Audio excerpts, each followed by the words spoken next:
Let's talk about all the things they're all about.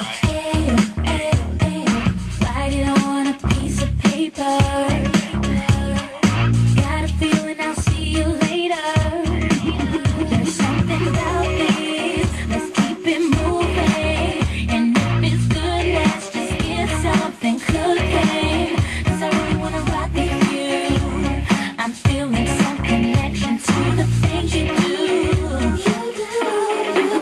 I don't know what it is.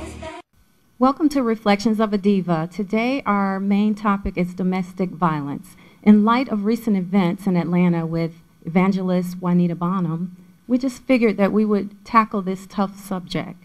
Everyone either knows someone or has been abused themselves. One of my facts is 1 out of 3 women in the U.S. has been coerced, beaten, or otherwise sexually assaulted. And with that being said, my first question to you ladies is, have you yourselves been abused, or do you know of someone that's been abused? I'll keep it real. I have been in an abusive relationship before, and I'm no longer in that relationship. I think, as DeVries just asked Ebony, how did it change you? It made me better, and I think it made me set standards for myself that no man could knock down, you know. But yeah, I've been there, done that, bought the T-shirt, and burnt it up. Well, there really is no common thread.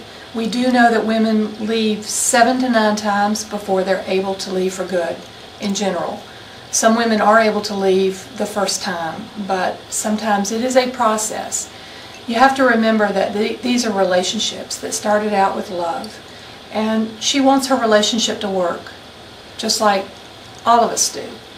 And so there's a belief, you know, first of all, the thing that makes her return is the batterer, for a number of reasons. Either because she loves him and she wants it to work out. It could be because she has children with him and, you know, she doesn't want to break up the family or hurt the children as a result of it. But the main reason, very often, that women return is because of fear. The batterer has told her, you leave me, if you don't come back, I'll kill you. And in fact, when women leave, they are at a 75% greater risk of being killed. And, you know, while they may not know the statistic, they know that the threat has been made. 3 nooses hang from a tree in a school courtyard in Jena, Louisiana, as a result of a student's request to sit under a tree that was unofficially reserved for white students. His request was granted, but it resulted in racial violence throughout the small town. Several incidences of violence occurred between white and black students following this incident. On December the 4th, 2006, 6 young African-American students retaliated on a white student as a result of a fight that occurred days earlier, which was initiated by the white student and his friends. 400 white males to 13,000 black males in the prison system. That's amazing. It's staggering. And that is an amazing statistic.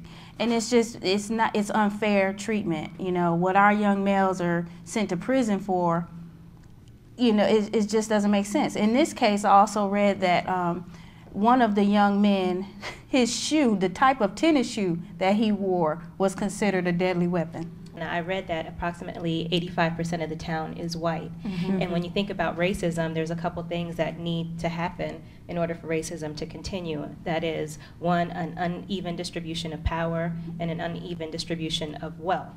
So when you're thinking of a town that's 85% white, of course, the minority, they don't have the power to fight. And also, I think as a group of you know, African Americans, we really don't support one another. But I think the problem definitely lies in the legal system. That's where there is the inequities. When you look at, like, for example, what Denise was saying before with the prison system, it is no accident at all that you have such an overwhelming amount of African American men in prison. Right now, currently, 1 out of 8 African American men have been convicted of a felony, which means you lose your voting rights. Exactly. If you don't have any voting rights, you have no power to change the law. And that is not an accident at all. And this is all about drugs. It's drug related. We have this unfair mandatory minimum sentencing, which is just causing hundreds and hundreds of thousands of African American men. Right now, currently, there are more African American men in prison than there are in higher education. Mandatory sentencing, the judges have no say over what the sentence is.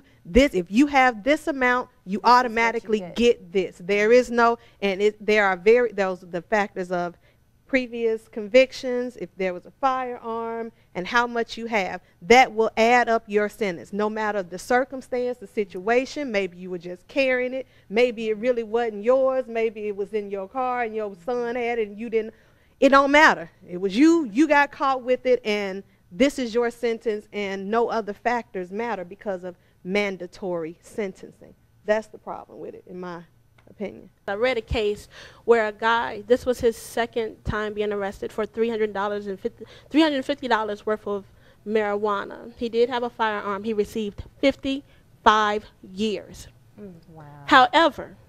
However, you can hijack a plane, you can rape a 10-year-old, and you can beat somebody up in a bar fight and receive 49 years.